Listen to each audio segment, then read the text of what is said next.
Бажаю здоров'я, шановні українці. Сьогодні робоча поїздка в нашу Одесу. Подякував тут нашим воїнам за захист регіону та всієї України. Зокрема, відвідав шпиталь наших поранених захисників. Побажав якнайшвидшого одужання, мав честь вручити державні нагороди, подякував нашим лікарям. Провів в Одесі спеціальну і тривалу нараду щодо безпекової та соціальної ситуації в регіоні, керівництво області, військові, правоохоронці. Область пріоритетна з усіх точок зору. Саме Одещина – одне із основ безпеки усього нашого півдня, а отже і держави. Дуже важливі результати є на Одещині у Служби безпеки України в протидії російським диверсантам. Була доповідь генерала Москальова щодо ситуації в районах відповідальності ОСУ Одеса. Детально розібрали, як посилити оборону, детально ж обговорили економічні питання, робочі місця, соціальне забезпечення.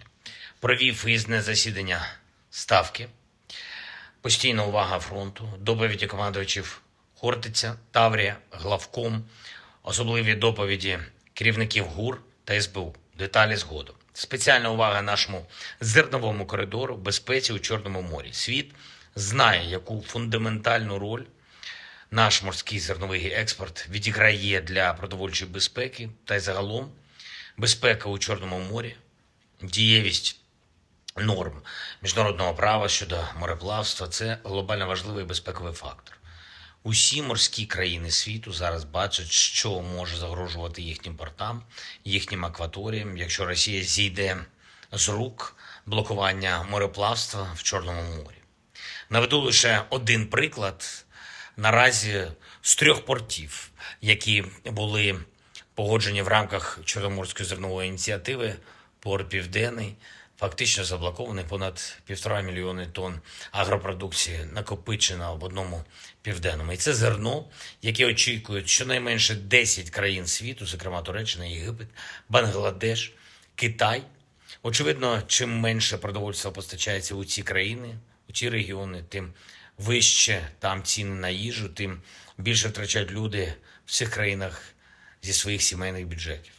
Тобто блокада одного порту в Україні створює надзвичайно серйозні ризики для різних народів, причому, зокрема, для тих, відносно з якими Росія ще й намагається спекулювати.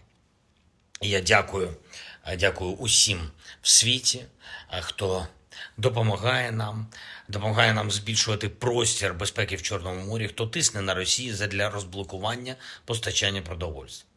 Провів сьогодні в Одесі нараду щодо розвитку нашої портової інфраструктури. І ще одне.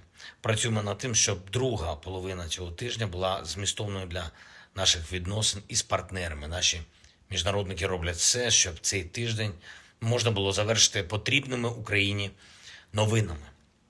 А зараз я дякую Сполученим Штатам Америки, особисто президенту Байдену, обом партіям Конгресу і кожному американцю, усім, хто цінує свободу, за новий оборонний пакет для наших воїнів. Ракети для Петріотів, ракети для Хаймарсів, артилерія та інше дуже необхідна нам зброя. Необхідна саме зараз.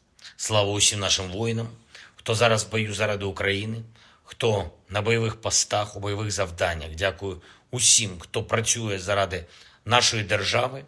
І дякую тобі, Одеса, за цей день. Слава Україні!